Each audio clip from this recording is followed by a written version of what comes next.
అందరికీ నమస్కారం. చాలా రోజులు గ్యాప్ తర్వాత తెలుగుదేశం పార్టీ అధికార ప్రతినిధి అప్సాన్ రాజేష్ గారు మన స్టూడియోకి వచ్చారు. యాక్చువల్గా ఆయన అధికార ప్రతినిధి అయిన తర్వాత వచ్చినట్లేరు, అంతకుముందు రెగ్యులర్గా వచ్చేవాళ్ళు. ఆన్గోయింగ్ ఇష్యూస్ మీద ఆయన ఈరోజు మనతో మాట్లాడతారు. రాజేష్ గారు, నిన్న చంద్రబాబు నాయుడు గారు అమరావతి రాజధాని మీద ఒక రివ్యూ పెట్టారు. కాంట్రాక్టర్లందరినీ కూడా కూర్చోబెట్టి మాట్లాడారు. వర్క్స్ నాణ్యతగా చేయండి, అలాగే స్పీడప్ చేయండి, ప్రతి 2 నెలలకి ఒకసారి నేను పర్యవేక్షిస్తానని చెప్పి అన్నారు. మీటింగ్ రివ్యూ చేస్తా అన్నారు. ఆ తర్వాత ఈ వైసీపీ వాళ్ళు రాజధానికి వాళ్ళు రైతుల పరామర్శ పేరుతో వచ్చిన విషయం కూడా ప్రస్తావిస్తూ అసలు వాళ్ళు మావిగన్ అనే వాళ్ళకి ఇక్కడేం పని అన్నట్టుగా ఆయన మాట్లాడారు. యాక్చువల్గా ఈ పనులు డిస్టర్బ్ చేయడానికే, అంటే అమరావతి పేస్ స్టార్ట్ అయింది, సో అమరావతిలో ఇన్వెస్ట్ చేయడానికి వచ్చే వాళ్ళని డిస్టర్బ్ చేయడానికి, లేదంటే అమరావతి పనులు డిస్టర్బ్ చేయడానికి వీళ్ళు ప్రయత్నం చేస్తున్నారు, జగన్ సూచన మేరకు వచ్చారనేది ప్రధానంగా తెలుగుదేశం పార్టీ చేస్తున్న ఆరోపణ. ఇందులో ఎంతవరకు నిజం ఉంది? ఒకటి వాస్తవం సురేష్ గారు, ఆంధ్రప్రదేశ్ రాష్ట్ర రాజధానిగా విజయవాడ గుంటూరు మధ్య ప్రాంతాన్ని ప్రతిపాదిస్తూ అసెంబ్లీలో తీర్మానం చేసినాడు. అప్పటికి ఇంకా అమరావతి అని పేరు కూడా పెట్టలా. ఆ ప్రాంతాన్ని రాజధానిగా నిర్ణయిస్తూ అసెంబ్లీలో తీర్మానం చేసినాడు. ఆ తీర్మానానికి ఏకగ్రీవంగా మద్దతు ప్రకటించినాడు వైసీపీ. దాని పట్ల సానుకూలత వ్యక్తం చేసింది. ఆయన అసెంబ్లీలో మాట్లాడారు. 13 జిల్లాల విభజిత ఆంధ్రప్రదేశ్ రాష్ట్రం ఇప్పటికే చిన్న రాష్ట్రంగా అయిపోయింది. ఇటువంటి పరిస్థితుల్లో రాజధాని పేరిట ప్రాంతీయ విద్వేషాలు తలెత్తించడానికి మేము సిద్ధంగా లేం కాబట్టి ప్రభుత్వ ప్రతిపాదనకు మనస్ఫూర్తిగా సహకరిస్తున్నామని చెప్పని అతను అసెంబ్లీలో ఏకగ్రీవంగా ఆ తీర్మానానికి మద్దతు ప్రకటిస్తూ అతను చేసిన ప్రసంగం. ఇక అదే లాస్ట్ సురేష్ గారు. ఆ తర్వాత అక్కడ భూ సమీకరణ జరుగుతున్న సందర్భంలో కూడా తన అనుకూలుల చేత నేషనల్ గ్రీన్ ట్రిబ్యునల్లో కేసులు ఫైల్ చేయించాడు. తన అనుకూలుల చేత కొంతమంది ఉత్తరాదికి సంబంధించిన పర్యావరణవేత్తలను ఇక్కడికి తీసుకొచ్చి పచ్చటి పంటలు పండే పొలాల్ని భూ సమీకరణకు తీసుకుంటున్నారు అని చెప్పని ఉద్యమం రేకెత్తించే ప్రయత్నం చేశారు. ప్రభుత్వం న్యాయస్థానాల్లో, గ్రీన్ ట్రిబ్యునల్లో అన్నిట్లో ఫైట్ చేసి అక్కడ వీళ్ళ ద్వారా సృష్టించబడుతున్న అవరోధాలన్నింటినీ అధిగమించి మాస్టర్ ప్లాను తయారు చేయించేలోగా దాన్ని నోటిఫై చేయించి ప్రధానమంత్రి గారి చేతుల మీదుగా 2015 అక్టోబర్ 22వ తారీఖు రోజు శంకుస్థాపన చేయగలిగింది. కానీ జగన్మోహన్ రెడ్డి గారు మాత్రం అక్కడ అరటి తోటలు తగలబెట్టిన సంఘటన మనం మర్చిపోలేము దాన్ని. అంటే ప్రభుత్వానికి దురుద్దేశాలు ఆపాదిస్తూ ప్రభుత్వం స్వచ్ఛందంగా ముందుకొచ్చిన రైతుల నుంచి భూములు తీసుకుంటూ ఉంటుంటే ప్రభుత్వం పోలీసుల ద్వారా వేధింపులకు గురి చేస్తూ ఉంది, భూములు ఆక్రమించుకుంటుంది, భయపెడుతుంది భూములు ఇవ్వని రైతుల్ని అని చెప్పనే దుష్ప్రచారం. అసెంబ్లీలో తీర్మానం నాడు వ్యక్తం చేసిన సానుకూలత ఇక ఏ సందర్భంలో లేదు. ఆఖరికి ప్రధానమంత్రి గారు హాజరవుతున్న శంకుస్థాపన కార్యక్రమానికి ఇన్విటేషన్ ఇవ్వడానికి వెళ్ళిన రాష్ట్ర కేబినెట్ మంత్రులను కూడా గేటు దాటి లోపలికి అనుమతించాల. తన అటెండర్ చేత మేము ఆ కార్యక్రమానికి హాజరు కావటం లేదు, మీ ఆహ్వానం మాకు అవసరం లేదని చెప్పి పంపించాడు. అదే మాట మంత్రుల్ని సాధారణంగా ఇంట్లోకి ఆహ్వానించి వాళ్ళకి ఒక కాఫీ ఇచ్చి చెప్పొచ్చు మర్యాదపూర్వకంగా. కానీ తన ఇంటికి కూడా ఆహ్వానించకుండా గేట్లో నుంచి గేట్లోకి వెళ్ళగొట్టాడు. అంత తిరస్కారం ఆ రాజధాని మీద తెలియని ఒక రకంగా నేను అనుకోవటం ఏంటి అంటే, ఈ రాజధాని నిర్మాణం గనక సాకారం అయ్యి ఉంటే చరిత్రలో చంద్రబాబు నాయుడు పేరు ఎక్కడ చిరస్థాయిగా నిలిచిపోద్దో అని చెప్పనే ఒక రకమైన దురుద్దేశం కావచ్చు, కుట్ర కావచ్చు, కుతంత్రాలు కావచ్చు, అసూయ కారణం కావచ్చు, ఏ కారణమైనా సరే రాజధాని విషయంలో మాత్రం విద్వేషాలు అతను పెంచుతూనే ఉన్నాడు. దాని పర్యవసానం ఈ లీగల్ హర్డిల్స్ అన్నింటిని అధిగమించి 2017లో చివరి నాటికి చంద్రబాబు నాయుడు గారికి నిర్మాణ పనులు ప్రారంభించడానికి అవకాశం దక్కింది. ఆ దక్కిన తర్వాత కూడా స్విస్ ఛాలెంజ్ మెథడ్లో సింగపూర్ కన్సార్షియంకి స్టార్టప్ ఏరియా 1630 ఎకరాలు వాళ్ళకి కేటాయించితే దాన్ని సవాల్ చేస్తూ తోట చంద్రశేఖర్ అని చెప్పని అతను ఆంధ్రప్రదేశ్ రాష్ట్రంలో అన్ని రాజకీయ పక్షాలు తిరిగాడు, అన్ని పార్టీలు తిరిగాడు.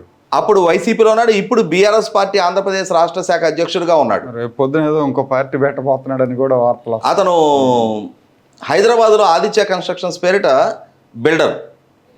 మీకు నాకు ఇద్దరికి తెలుసు, హఫీజ్పేట ఫ్లైఓవర్ పక్కన ఆదిత్య కమ్యూనిటీ ఉంటుంది. 10 సంవత్సరాలు పట్టింది ఒక అపార్ట్మెంట్ క్లస్టర్ కంప్లీట్ చేయడానికి. అతనికి గొడవ చేశారు కొన్నాళ్ళు.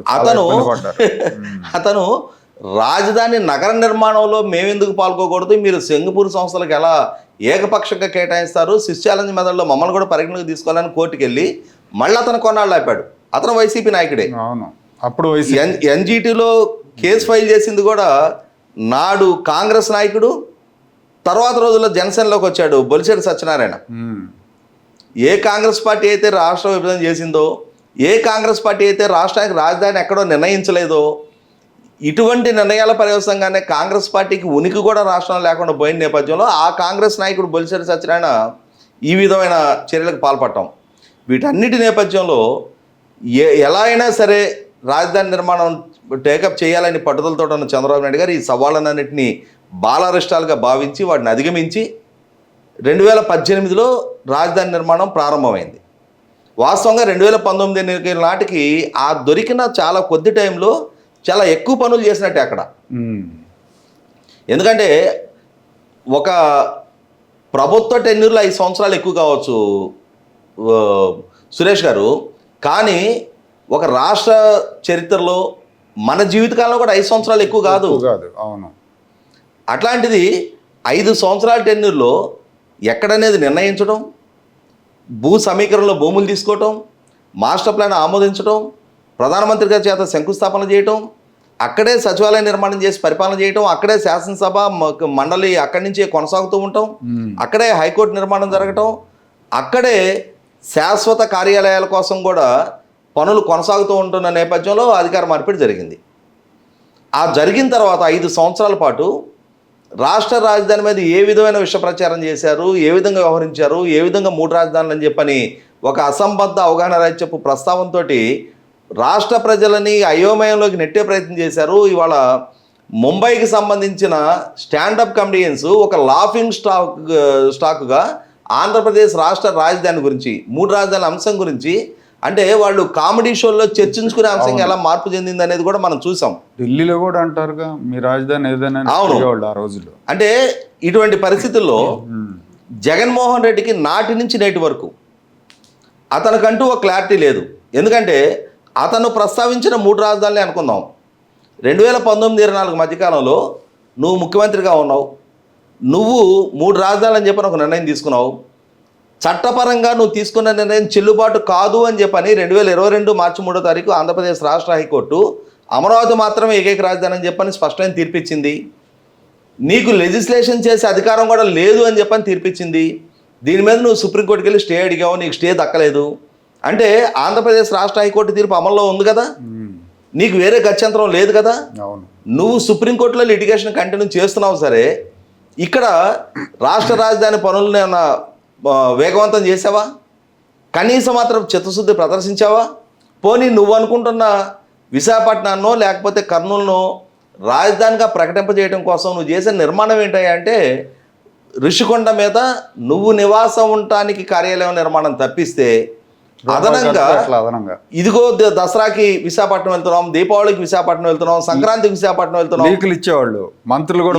ఈ విధమైన లీకులతో విశాఖపట్నంలో భూములు కొట్టేయటం, అన్నిటికన్నా ముఖ్యంగా వీళ్ళ వల్ల జరిగిన అతి ప్రధాన నష్టం ఏంటి అంటే 2019 నాడు చంద్రబాబు నాయుడు గారి ప్రభుత్వం అప్పటికి 41,000 కోట్ల రూపాయలతో ప్రతిపాదించబడ్డ పనులు మళ్ళీ 5 సంవత్సరాలు ఈ స్టాగ్నేషన్ మూలన ప్రైస్ ఎస్కలేషన్ తోటి ఇప్పుడు మళ్ళీ తిరిగి ప్రారంభించాల్సి వస్తే 61,000 కోట్ల రూపాయలు, 20,000 కోట్ల రూపాయల ధనం వృధా. పైకి ఇప్పుడు ఏమంటాడు, 2014లో ఈ రేట్లు నిర్ణయించారు, మీరు ఇవాళ ఈ రేట్లు నిర్ణయిస్తున్నారు అని చెప్పి అంటున్నాడు. అంటే ఈ విధమైన ఒక కన్ఫ్యూజన్లో ప్రజలను ఉంచాలని చెప్పని ప్రయత్నం చేస్తా వాళ్ళకున్న విపరీతమైన ద్వేషం. ఇప్పుడు సహజంగా అండి, ఇప్పుడు మీ ఊర్లో మీ ఇంటి దగ్గరలో ఏదైనా ఒక పరిశ్రమ ఒక డెవలప్మెంట్ వస్తుంది అని అంటే ఫస్ట్ బెనిఫిషరీ మీ గ్రామస్తులు. మీరే అంటే కొన్ని పర్యావరణపరమైన ఇష్యూస్ లేకపోతే మీ దగ్గర భూములు తీసుకొని మీకు ఎంప్లాయ్మెంట్ ఇవ్వకపోతేనే మీరు ఏదైనా యాజిటేషన్ మోడ్లోకి వెళ్ళారంటే అర్థం ఉంది. అసలు ఒక డెవలప్మెంట్ జరుగుతూ ఉన్నప్పుడే నిన్నటి వరకు 5 లక్షలు మీ భూమి ఒక్కసారి 20 లక్షలకు వెళ్తే వెళ్ళి కళ్ళ ముందు కనిపిస్తుంటే అల్టిమేట్ బెనిఫిషరీస్ మీరు అయ్యి ఉండి కూడా మీ ఊర్లో ఒక సర్పంచి మీ ఊరు వాళ్ళందరికీ దక్కుతున్న ప్రయోజనానికి మోకాలు అడ్డాడు అనుకోండి, అసలు వాళ్ళని ఆ ఊరు ప్రజాప్రతినిధులుగా పరిగణించవచ్చా? ఇవాళ అమరావతి రాజధాని నిర్మాణం వల్ల మొట్టమొదటి లబ్ధిదారులు మంగళగిరి నియోజకవర్గ ప్రజలు. ఆళ్ల రామకృష్ణారెడ్డి మంగళగిరి శాసనసభ్యుడు, తన నియోజకవర్గానికి ప్రయోజనం దక్కుతుంటే కూడా మీరు భూ సమీకరణకు భూములు ఇవ్వద్దు అంటే ఏంటి? విపరీతమైన కుల విద్వేషాలు పెంచి తమ మాట వినే తమ సొంత సామాజిక వర్గీయుల్ని భూ సమీకరణకు అడ్డం తిరిగిచ్చారు. అంటే ఇక్కడ విశాల ప్రయోజనాలు దృష్టిలో పెట్టుకొని రాష్ట్ర హితం కూడా ఆలోచన చేయాల్సిన దగ్గర కులపరమైన సంకుచిత ధోరణితోటి ఆలోచింపజేసే విధంగా రైతులను పొల్యూట్ చేశారు.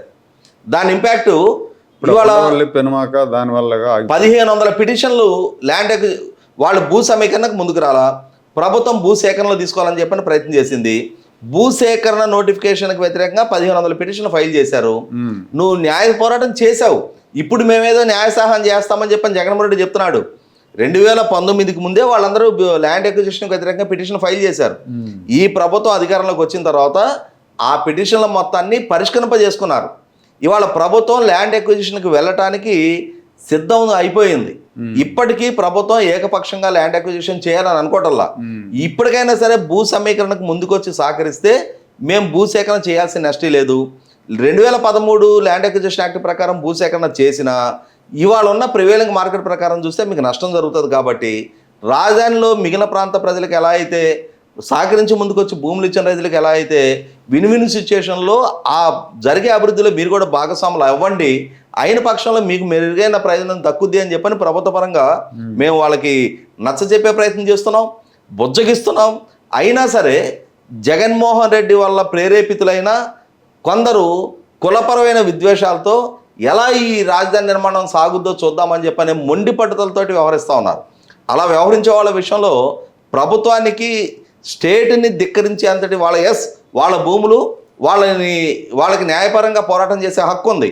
ఆ పోరాటం చేసిన పబ్లిక్ ఇంట్రెస్ట్ కోసం అని చెప్పని ప్రభుత్వం ల్యాండ్ ఎక్విజిషన్ చేయాలి అనుకున్నప్పుడు ప్రజా ప్రయోజనాల కోసం దాన్ని అడ్డుకునే శక్తి ఎవరికి లేదు. అలా అయితే ఏ డెవలప్మెంట్ యాక్టివిటీ జరగదు, ఏ రైల్వే ట్రాక్ ఫామ్ అవ్వదు, ఏ హైవేలు ఫామ్ అవ్వవు, ఏ ప్రాజెక్టులు రావు. ఇవాళ ప్రభుత్వం ల్యాండ్ ఎక్విజిషన్ చేయాలి అని చెప్పని ఒక నిర్ణయం తీసుకున్న తర్వాత దానికి న్యాయపరమైన అడ్డంకులని తొలగిపోయాయి. కాబట్టి ఇప్పుడు ఇంకా ఫౌల్ క్రై మొదలుపెట్టారు. అక్కడేదో రైతులకు అన్యాయం జరిగిపోతుంది అని చెప్పని. వీళ్ళు గమనించండి, వాళ్ళు పెట్టుకున్న పేరేంటి? CRDA రైతు పరిరక్షణ కమిటీ. అంటే CRDA రైతు పరిరక్షణ కమిటీ అంటే CRDA పరిధిలో ఉన్న లేదు రాజధానికి భూములు ఇచ్చిన రైతుల పరిరక్షణ కమిటీయా, రాజధానికి భూములు ఇవ్వని రైతుల పరిరక్షణ కమిటీయా? అది రైతు పరిరక్షణ కమిటీ అని చెప్పని చెప్పుకునేటప్పుడు 29,000 మందికి పైగా రైతులు ఆల్రెడీ ప్రభుత్వానికి భూములు ఇచ్చిన రైతులు ఉన్నారు. 195 మంది ఇచ్చారు, 98 మంది ఇచ్చారు. ఎందుకంటే ఈ ప్రభుత్వం వచ్చిన తర్వాత కూడా సుమారుగా ఇప్పటికీ 800 ఎకరాల వరకు భూ సమీకరణలో భూములు ఇచ్చారు. ఈ పెనుమాక ఉండవల్లి గ్రామాలకు సంబంధించిన రైతులు కూడా ముందుకొచ్చి ఇచ్చారు. కాబట్టి ఇక్కడ గమనించుకోవాల్సింది ఏంటంటే ప్రభుత్వానికి సర్వాధికారాలు ఉన్నాయి, ల్యాండ్ ఎక్విజిషన్లో భూమి తీసుకునే వెసులుబాటు ఉంది. అయినా సరే ప్రభుత్వం చట్టపరంగా ఉన్న హడ్డిల్స్ని అధిగమించి కూడా ఇప్పటికీ సామరస్యపూరితంగా వెయిట్ చేస్తుందనంటే అది ప్రభుత్వ అసమర్థత కాదు. ప్రభుత్వం రైతులని ఇబ్బందులు పాలు చేయడం ఇష్టం లేక, ఎందుకంటే ల్యాండ్ అక్విజిషన్ యాక్ట్ ప్రకారం పే చేస్తే వాళ్ళకి చాలా తక్కువ కాంపన్సేషన్ వస్తుంది. అంటే ఆ విధమైన నష్టం వాళ్ళకి జరగకుండా ఉంచడం కోసం వీలైనంత మెరుగైన ప్రయోజనం దక్కించడం కోసం ల్యాండ్ పూలింగ్ కోసం ప్రయత్నం చేస్తున్నారు. చాలామంది కన్విన్స్ అవుతా ఉన్నారు.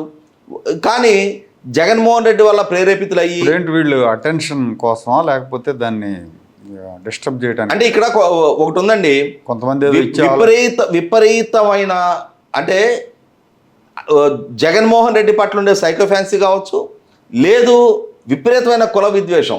ఆ కుల విద్వేషం కారణంగానే మీరు గమనించండి, ఆ రోజు జగన్మోహన్ రెడ్డి దగ్గరికి వచ్చి మాట్లాడిన వాళ్ళు చెప్తారు. ఇప్పుడు జగన్మోహన్ రెడ్డి ఏమనేవాడు అంతకుముందు, అమరావతి ప్రాంతం మొత్తం కమరావతి అని వైసీపీ సోషల్ మీడియా మొత్తం ప్రచారం చేశారు. మరి ఇప్పుడు ఇంతమంది రెడ్లు ఎక్కడి నుంచి వచ్చారు? అమరావతి మొత్తం కమరావతి అయితే ఇంతమంది రెడ్లు ఎక్కడి నుంచి వచ్చారు? ఇంతమంది రెడ్లకు భూములు ఎక్కడి నుంచి వచ్చినాయి? ఇవాళ మీరు ఎవరికి మద్దతుగా వచ్చి ఇక్కడ నిలబడతా ఉన్నారు? అంటే అమరావతి కమరావతి కాదు అని చెప్పని మీరే అడ్మిట్ అవుతా ఉన్నారు కదా. రెండోది, ఆ రోజు జగన్మోహన్ రెడ్డి దగ్గర సమావేశం అయిన రోజున ఒక రైతు మాట్లాడాడు, నేను విల్లాలు కట్టుకుందాము అని చెప్పని పర్మిషన్ కోసం అప్లై చేస్తే సిఆర్డీఏ పర్మిషన్ ఇవ్వట్లేదు అని చెప్పని అమరావతి రైతులను ఉద్దేశించి వాళ్ళందరినీ పెయిడ్ ఆర్టిస్టులు, వాళ్ళందరూ రియల్ ఎస్టేట్ వ్యాపారులు అని చెప్పని భూములు సమీకరణలో ఇచ్చిన రైతులను ఉద్దేశించి జగన్మోహన్ రెడ్డి ప్రభుత్వం తీసుకున్న 3 రాజధానుల నిర్ణయం పట్ల నిరసన తెలియజేస్తాను రైతులను ఉద్దేశించి వ్యాఖ్యలు చేసిన వాళ్ళని రియల్ ఎస్టేట్ వ్యాపారులు అన్నారు. కానీ ఇవాళ జగన్మోహన్ రెడ్డి సమక్షంలోనే నేను విల్లాలు కట్టుకుందామని సిఆర్డీఏ పర్మిషన్ కోసం అప్లై చేస్తే పర్మిషన్ ఇవ్వట్లేదు అని చెప్పని అసలు సిసలు రియల్ ఎస్టేట్ వ్యాపారం దూరంతో మాట్లాడిన వ్యక్తులకి మద్దతుగా నిలుస్తూ ఉన్నారు. అంటే రైతుల్ని రియల్ ఎస్టేట్ వ్యాపారులు అన్నారు. రియల్ ఎస్టేట్ వ్యాపారులని పంటలు పండించుకునే రైతుల ముసుగులో కాపాడే ప్రయత్నం చేస్తూ ఉన్నారు. వాళ్ళని కదిలించండి, మీరు ఒకటే మాట చెప్తారు, మేము విజయవాడకు పక్కన ఉన్నాం, మా భూములకు ధరలు ఎక్కువ. అంటే అసలు సిసలు రియల్ ఎస్టేట్ భాష. పైకి ఏం చెప్తారు, మీరు రాజధాని నిర్మాణం కోసం భూములు తీసుకున్నారు కదా, మీకు కావాలంటే రోడ్డుకి సరిపోను భూమి ఇస్తాం మేము, మీరు ఇక్కడ డెవలప్ చేయండి, దాని ఇంపాక్ట్ మా భూములకు పెరిగే రేట్లకి మేము అమ్ముకుంటాము అని చెప్పని. అంటే ఇచ్చిన వాళ్ళందరూ అంటే అదే అంటే పైగా మాది అరెకరం భూమి ఉంది, అరెకరం భూమిలో మీకు పూలింగ్కి ఇస్తే మీరు ఎంత ఇస్తారు, ఇప్పుడైతే మేము అరెకరంలో మొత్తం మేము బిల్డప్ ఏరియా తెచ్చుకోవచ్చు అనే అసలు సిసలు ఫక్త్ రియల్ ఎస్టేట్ భాష మాట్లాడుతున్న వ్యక్తులని సమర్థిస్తా ఇక్కడ వాళ్ళు ల్యాండ్ పూలింగ్కి సహకరించుకుంటూ ఉంటే వాళ్ళని సమర్థిస్తా ఈ విధమైన ప్రయత్నాలు చేస్తూ ఉన్నారు. కాబట్టి ఏంటంటే ఖచ్చితంగా ఋషులు యజ్ఞం సంకల్పించిన సందర్భంలో కూడా ఆ రోజు మారీచు సుబాహువులు వచ్చి ఆ యజ్ఞానికి భంగం కలిగించే సందర్భంలోనే విశ్వామిత్రుడు రాముల వారి ద్వారా ఆ మారీచు సుబాహువులను అడ్డుకొని ఆ యజ్ఞం సఫలం అయ్యే విధంగా కాపాడగలిగారు. అదేవిధంగా ఇటువంటి సవాళ్ళనన్నింటినీ అధిగమించి ఖచ్చితంగా అమరావతి అజరామరంగా నిలిచే విధంగానే 2028-29 నాటికి ఒక షేప్కి రాజధాని తీసుకురావడం జరుగుతుంది. ట్రంక్ ఇన్ఫ్రాస్ట్రక్చర్ విషయంలో కానీ, ప్రభుత్వ కార్యాలయాల విషయంలో కానీ, మొత్తానికి మొత్తం నగర నిర్మాణం ఈ 3-4 ఏళ్లలో పూర్తవుద్దా అంటే అది సాధ్యం కాదు. కానీ ఖచ్చితంగా రైతులకు రిటర్నబుల్ ప్లాట్లు హ్యాండ్ ఓవర్ చేయడం కానీ ఇవన్నీ కూడా 2029 నాటికి పూర్తి చేయడం జరుగుద్ది. ఇంకొక టెన్యూర్ మళ్ళీ మన ప్రభుత్వం కనుక అధికారంలోకి రాగలిగితే ఖచ్చితంగా 2034 నాటికి మన చుట్టూ ఉన్న అభివృద్ధి చెందిన నగరాల సరసన అమరావతి కూడా తలెత్తుకొని నిలబడగలిగే స్థాయికి అమరావతిని తీసుకెళ్ళడానికి ఆస్కారం కలుగుద్ది. ఓకే, తర్వాత ఇప్పుడు మొన్న వెలుగొండ ఫార్మర్స్కి డబ్బులు వేసినట్టున్నారండి మీ గవర్నమెంట్ నుంచి, 900 కోట్ల అంత వేశారు. అంటే 905 కోట్ల రూపాయలు ROR కింద అడ్మినిస్ట్రేటివ్ క్లియరెన్స్ ఇచ్చారు. అందులో 300 కోట్ల రూపాయలు నిన్న ఉదయం మొన్న ముఖ్యమంత్రి గారి చేతుల మీదుగా వాళ్ళకి చెక్ ఇవ్వడం జరిగింది. ముఖ్యమంత్రి గారు వెళ్ళినట్టున్నారు. అవును, అంటే ఓవరాల్గా 7,555 మంది రైతులకి ROR సెటిల్మెంట్ చేయాల్సి ఉంది. అందులో తొలి విడతగా 2,351 మంది. అంటే ఇప్పుడు మనం ప్రాజెక్టు తొలి విడతగా ప్రస్తుతం 1,06,000 ఎకరాలకు సరిపోను నీళ్లు సరఫరా అయ్యే విధంగా పనులు జరుగుతూ ఉన్నాయి అక్కడ. కాబట్టి ముందు ఆ ప్రాంతంలో నిర్వాసితులు ఎవరైతే ఉంటారో వాళ్ళకి 2,351 మంది రైతులకి 300 కోట్ల రూపాయలు. అక్కడ కూడా ఏమవుతుందంటే కేటగిరీ వైజ్ ఉంది, ఎస్సీలకి ఇంత, ఎస్టీలకి ఇంత. దాంతో కొందరికి 12.5 లక్షల చొప్పున వచ్చింది, కొందరికి 12,76,000 చొప్పున. మొన్న ముఖ్యమంత్రి గారు శుక్రవారం రోజు చెక్ ఇవ్వడం జరిగింది. శనివారాలు వచ్చిన తర్వాత మొహరము, ఆదివారం హాలిడేస్ ఉన్న మీదట నిన్న మార్నింగ్ అందరికీ అకౌంట్లో డబ్బులు కూడా జమ అయిపోయినాయి, దాదాపుగా 300 కోట్ల రూపాయలు. అంటే ఫస్ట్ ఫేజ్ కి రేపు జూలైకి ఇవ్వాలన్నా ఆగస్టు. అంటే ఇప్పుడు అంటే ప్రస్తుతం ఎల్నినో ఎఫెక్ట్ ఈ సంవత్సరం వర్షాభావ పరిస్థితులు కనిపిస్తున్నాయి. మామూలు సాధారణ పరిస్థితుల్లో శ్రీశైలంలో గనక లాస్ట్ ఇయర్ జులైకి శ్రీశైలం FTLకి రీచ్ అయింది, ఫుల్ ట్యాంక్ లెవెల్కి రీచ్ అయింది. అలాగే మరి ఈసారి రిజర్వాయర్ ఎప్పటికి నిండుద్దో తెలియదు. రిజర్వాయర్లో పూర్తి స్థాయి మట్టానికి కనుక ఎంత త్వరగా చేరుకోగలిగితే అంత త్వరగా వెలుగొండ ప్రాజెక్టు ద్వారా పూర్తి ఫ్లోరైడ్ బాధిత మార్కాపురం, పొదిలి, గిద్దలూరు, అలాగే బ్యాక్వర్డ్ ఏరియా ఇన్ ఆంధ్రప్రదేశ్. అవును. సో మీకు అంటే ఉమ్మడి ప్రకాశం మెట్ట ప్రాంతాలు, కడప జిల్లా, అలాగే నెల్లూరు మెట్ట ప్రాంతాలు, ఉదయగిరి లాంటి ప్రాంతాలకు కూడా నీళ్లు ఇవ్వడానికి ఆస్కారం కలుగుద్ది. అంటే బహుశా నేను అనుకోవటం ఈ జూలై నాటికి తొలి విడత పూర్తి కాగలిగిన ఇంకొక సంవత్సరం నాటికి, ఎందుకంటే ఇప్పుడు అక్కడ ఆ టన్నెళ్లలో వారసత్వంగా మాకు 2 టన్నెల్లో వచ్చేప్పటికి టన్నెల్ నెంబరు 2లో టీబీఎం మిషన్ ఇరుక్కుపోయింది. ఆ టీబీఎం మిషన్ డిస్మాంటిల్ చేసి దాన్ని యాజ్ ఇట్ ఈస్ గా బయటికి తీసుకురావడానికే 3 నెలల టైం పడుతుంది. పైగా లైనింగ్ ప్రక్రియ మిగిలి ఉంది. ఇప్పుడు జగన్మోహన్ రెడ్డి గారు ఏం చేశారంటే 2019కి ముందు మా పాలనా హయాంలో కాదు, ఆయన అసలు వెలుగొండ పూర్తి చేశాని జాతికి కూడా అంకితం చేశాడు కదండి. వాస్తవంగా అంటే ఎంత నిర్లజ్జగా నిర్భయంగా అబద్ధాలు ఆడతారంటానికి అది ఒక నిదర్శనం. ఇక్కడ ఒక అంశం చెప్పుకోవాలి సురేష్ గారు, మనకి సమకాలీన రాజకీయాల్లో ఇప్పుడు మన జనరేషన్ మనం ఫ్రీడమ్ ఫైటర్స్ నుంచి రాజకీయాల్లోకి వచ్చిన వాళ్ళని చూసాం. అలాగే ఎన్టీ రామారావు గారితో రాజకీయ రంగ ప్రవేశం చేసి చాలా గ్రామీణ ప్రాంత కుటుంబాల నుంచి రాజకీయాల్లోకి వచ్చి చాలా ఉన్నతమైన పదవులు అనిపించినా కూడా సాధారణ జీవితం గడిపిన వాళ్ళని చూసాం. అంటే మనల్ని ఎన్నుకున్న ప్రజలకి మనం అకౌంటబుల్, ఎక్కడైనా ఏదైనా ఒక తప్పు చేస్తే మనం సమాధానం చెప్పుకోవాల్సి వస్తుందని చెప్పనే బెరుకు చాలామంది రాజకీయ నాయకుల్లో మనం గమనించేవాళ్ళం. కానీ ప్రజల పట్ల బెరుకుతనం కానీ, అంటే తప్పు చేస్తే నేను ఎవరికైనా సమాధానం చెప్పుకోవాల్సి వస్తేమో, నేను నిజాయితీగా చిత్తశుద్ధితోటే వ్యవహరించాలనే కనీస మాత్రపు పట్టింపు కూడా లేని రాజకీయ నాయకుడు జగన్మోహన్ రెడ్డి. మీరు ప్రకాశం జిల్లా ప్రజలని ముఖ్యంగా 2024 మార్చి 18 కోడ్ ఆఫ్ కాండక్ట్ అమల్లోకి రాబోతుంది. మార్చి 6వ తారీఖు రోజు వెళ్ళి ఇతను అక్కడ ఒక బహిరంగ సభ పెట్టి ఈ ప్రాజెక్టు పూర్తి చేశాను, దేవుడి స్క్రిప్ట్ ఇది, మా నాయన మొదలు పెట్టాడు, నేను పూర్తి చేస్తున్నా అని చెప్పని. వాస్తవంగా ఇది తప్పు, రెండు తప్పే. వాస్తవంగా 1996 మార్చి 26వ తారీఖు రోజున చంద్రబాబు నాయుడు గారి ద్వారా ఆ ప్రాజెక్టు శంకుస్థాపన జరిగింది. దానికి శంకుస్థాపన చేసింది జగన్మోహన్ రెడ్డి వాళ్ళ నాయన కాదు. కానీ ఇక్కడ ఒక అంశం చెప్పుకోవాలి, ఆ రోజు తండ్రి వాళ్ళ కొడుకు ఇద్దరు కూడా ఆ ప్రాంతానికి ఎటువంటి మోసం చేశారు అని అంటే, వీళ్ళ నాయన ముఖ్యమంత్రిగా ఉండగా ఇదే వెలుగొండ ప్రాజెక్టు టన్నెల్ డయాఫ్రమ్ 11 మీటర్ల విడ్త్తో తీసుకున్నారు దాన్ని. అలా తీసుకొని ఆ రోజు చంద్రబాబు నాయుడు గారు సంకల్పించింది ఏంటి అంటే 53 టీఎంసీలు ఈ ప్రాజెక్ట్ కెపాసిటీ, అందులో 10 టీఎంసీలు డెడ్ స్టోరేజ్ ఉంటుంది, 43 టీఎంసీలు ఈ 11 మీటర్ల ఈ టన్నెల్ ద్వారా 4,34,000 ఎకరాలకి సాగునీరు, 18 లక్షల మంది తాగునీటి సంక్షోభాన్ని ఎదుర్కొంటున్న మెట్ట ప్రాంత ప్రజలకి తాగునీరు కూడా కల్పించాలని ప్రాజెక్ట్ లక్ష్యం. Fluoride water. అటువంటి పరిస్థితుల్లో రాజశేఖర రెడ్డి గారు ఏం చేశాడంటే ఈ 11 మీటర్ల డయాఫ్రామ్ని 7 మీటర్లు కుదించాడు. ఈ 4,34,000 ఎకరాల సాగుని 1,19,000 కుదించాడు. ఎందుకు అని అంటే ఇవాళ శ్రీశైలం రైట్ బ్యాంక్ కెనాల్ నుంచి నల్లమల సాగర్ ద్వారా ఈ నీళ్లు ప్రకాశం జిల్లాకి వెళ్ళే కన్నా ఇక్కడ నీరు తక్కువ ఇచ్చి ఇక్కడ 4,34,000 ఎకరాల స్థానంలో దీన్ని 1,19,000 కుదిస్తే 3,15,000 ఎకరాల నీరు మిగులుతుంది కదా, దాన్ని రాయలసీమ ప్రాంతానికి మళ్లించుకోవాలి అని చెప్పని ఆలోచనతోటి.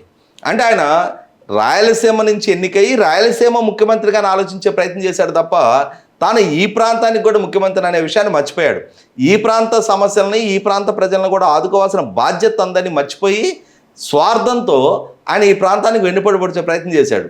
అలా జరిగినప్పుడు ఇవాళ మార్కాపురం ఎమ్మెల్యే కందుల నారాయణ రెడ్డి గారు, ఆ రోజుల్లో కూడా ఆయన అప్పటికి మాజీ ఎమ్మెల్యే, ఆయన హయాంలోనే దాని మార్కాపురం రెవెన్యూ డివిజన్ మొత్తం కూడా పాదయాత్ర చేసి అక్కడ ప్రజల్లో దాన్ని ఒక ఉద్యమ రూపానికి మలిచిన తర్వాత ప్రజల నుంచి ఎదురవుతున్న వ్యతిరేకత దృష్ట్యా మళ్ళీ తిరిగి చక్కదిద్దుకొని 9 మీటర్ల నిడివితోటి ఇంకొక టన్నెల్కి పర్మిషన్ ఇచ్చాడు రాజశేఖర రెడ్డి. లేకుంటే ఆ ప్రాజెక్టు పుట్టి ఎప్పుడో ముంచేస్తుండేవాడు రాజశేఖర రెడ్డి. ఆ తర్వాత ఆ 2 టన్నెల్లో కూడా జగన్మోహన్ రెడ్డి పాలనా హయాంలో, చంద్రబాబు నాయుడు గారి పాలనా హయాంలో 2014-19 మధ్య దేవినేని ఉమా గారు నిత్యం పర్యవేక్షిస్తుండేవాళ్ళు, ఆ రోజు ఇరిగేషన్ శాఖ మంత్రిగా. అలా పర్యవేక్షించే క్రమంలో టీబీఎం మిషన్ తోటి 17.8 కిలోమీటర్లు టన్నెల్ 1 కంప్లీట్ చేశారు, 12.01 కిలోమీటర్ టన్నెల్ 2 కంప్లీట్ చేశారు. అలా కంప్లీట్ చేసిన నేపథ్యంలో ఏం జరిగిందంటే టీబీఎం మిషన్ ద్వారా కట్ చేయటం, కన్వేయర్ బెల్ట్ ద్వారా ఆ డెబ్రిస్ మొత్తాన్ని బయటికి తరలించడం. కానీ జగన్మోహన్ రెడ్డి వచ్చిన తర్వాత ఏం చేశారంటే టీబీఎం మిషన్ ఇరికిచ్చేశారు. టన్నెల్ 2లో ఇరికిచ్చేసి దాన్ని తీసి మళ్ళీ దాన్ని ఇంకొక టీబీఎం మిషన్ పెట్టడం మీద ప్రయత్నం చేయకుండా బ్లాస్టింగులు చేశారు. బ్లాస్టింగ్లు చేసేటప్పటికి ఎక్కడికక్కడ పోగులు పడతాయి కదా, ఆ పోగులు పడ్డ ఈ డెర్బీస్ని క్లియర్ చేయడం కోసం అని చెప్పని టన్నెల్ 2 నుంచి టన్నెల్ 1లోకి 2 చోట్ల పెద్ద పెద్ద రంధ్రాలు పెట్టారు. ఆ రంధ్రాలు పెట్టి 1,20,000 క్యూబిక్ మీటర్ల డెర్బీస్ తీసుకొచ్చి టన్నెల్ 1లో పోశారు. ఈ టన్నెల్ 1లో పోశారు. ఈ టన్నెల్ 1లో పోసేటప్పటికి ఈ మామూలుగా గ్యాంట్రీస్ అంటారు, అంటే ఈ లైనింగ్ కోసం అని చెప్పని ఆ గ్యాంట్రీస్ ద్వారా లైనింగ్ ప్రక్రియ మొదలుపెట్టేవాళ్ళు 2019 ముందుకు. అటువంటి గ్యాంట్రీస్ మూవ్ అవడానికి ఆస్కారం లేకుండా అయిపోయింది. దాంతో లైనింగ్ ప్రక్రియ ఆగిపోయింది. ఆ 1,20,000 డంప్ అట్లాగే ఉంది, ఈ ఇరుకుపోయిన టీబీఏ మిషన్ అట్లాగే ఉంది. సుమారుగా 6,700 మీటర్లు ఇంకా లైనింగ్ చేయాల్సి ఉండగా, ఇంకా టన్నెళ్ళు తవ్వాల్సి ఉండగా నేను జాతికి అంకితం చేసేస్తున్నా అని చెప్పని సుమారుగా అతని పాలనా హయాంలోనే 2020లో 1,300 కోట్ల రూపాయలు RORకి సెటిల్మెంట్కి అని చెప్పని పరిపాలన అనుమతులు ఇచ్చాడు. ₹1 రిలీజ్ చేయాల. ₹1 అంటే ROR సెటిల్మెంట్ అవ్వలేదు, టన్నెళ్ళు లైనింగ్ ప్రక్రియకు పూర్తి కాలేదు, ఇరుకుపోయిన టీబీఏ మిషన్ తీయలేదు, అక్కడ ఉన్న డెర్బీస్ క్లియర్ చేయలేదు. నీళ్ళు ఎలా టన్నెల్లో ఫ్లో అవుతాయండి? అంటే ఈ ప్రజలు, నేను అక్కడ బహిరంగ సభ పెట్టి నా టీవీ ద్వారా ఏది ప్రసారం చేస్తానో దాన్నే నమ్ముతారు. ఈ టన్నెల్లోకి వచ్చి రైతులు చూడరు కదా, ఎన్నికల్లో పబ్బం గడుపుకుందాం కదా అని చెప్పని ఎన్నికలకు ముందు ఆ ప్రాంత ప్రజలను వంచే ప్రయత్నం చేశాడు. అంటే ఒక పాలకుడుగా ఉండి ఉద్దేశపూర్వకంగా ప్రజల్ని మోసం చేసే ఈ నేచర్ చూసిన తర్వాత అతని క్యారెక్టర్ ఏంటనేది వాళ్ళ ప్రజలకు అర్థమవుతా ఉంది కదా. అంటే మనకి అతని మీద అప్పుడెప్పుడో సెక్షన్ 420 తోటి 11 కేసులు నమోదై ఉన్నాయని చెప్పని మనం విన్నాం, మన కళ్ళ ముందు కూడా మనకు తెలిసిన వాస్తవం అది. అంటే ఆ రోజు మోసాలకు పాల్పడ్డాడని చెప్పని అరెస్టులైన నేపథ్యం, ఇవాళ నువ్వు పాలకుడుగా ఉండి ప్రజల్ని నిలువున మోసం చేస్తున్నావు అనేది అర్థమవుతుంది కదా.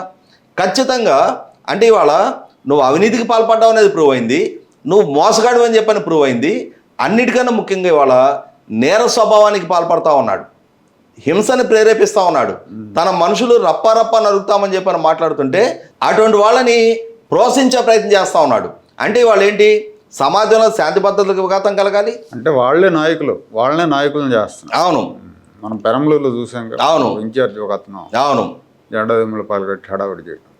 అవును, దేవభక్తుని చక్రవర్తి అని చెప్పని అతను వాళ్ళ తాతగారి విగ్రహం పక్కన ఉన్న వాళ్ళ నాన్నగారు దేవభక్తుని సుబ్బారావు గారే కట్టించింది ఆ జెండా స్తూపం.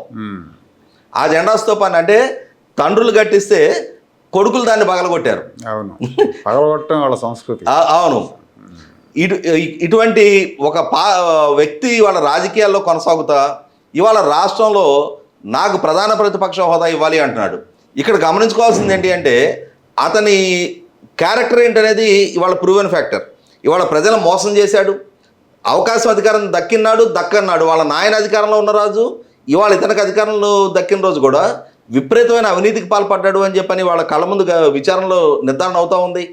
అతను ముఖ్యమంత్రిగా ఉండి అతని భార్య యాజమాన్యంలో ఉన్న మీడియా సంస్థలకి 43% యాడ్ రెవెన్యూ కట్టబెట్టుకున్నాడు అని చెప్పని ఇప్పటికే ప్రభుత్వమే వైట్ పేపర్ ద్వారా అసెంబ్లీ కూడా తెలియజేసింది. కాబట్టి ఇక్కడ ఒక అవినీతిపరుడు, ఒక అరాచకవాది, ఒక మోసగాడు, ఇతను రాష్ట్ర క్రియాశీలక రాజకీయ ముఖచిత్రం మీద అవసరమా కాదా అనేది ప్రజలు కూడా ఆలోచించుకోవాలి.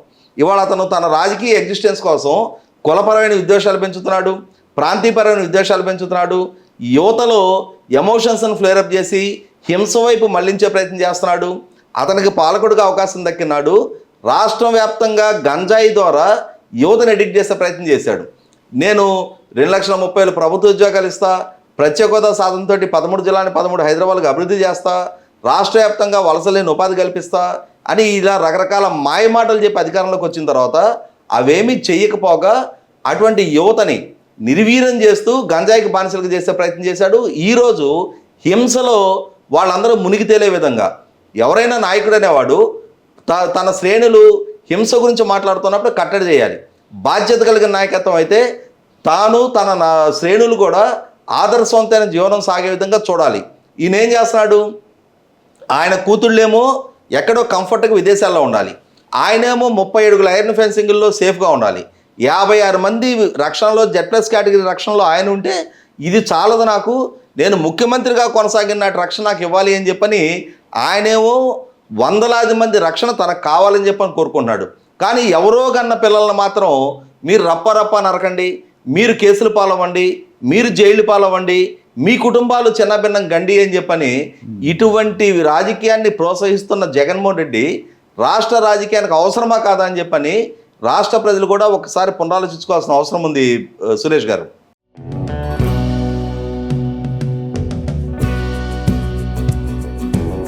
Like, share and subscribe to Rajaniti channel.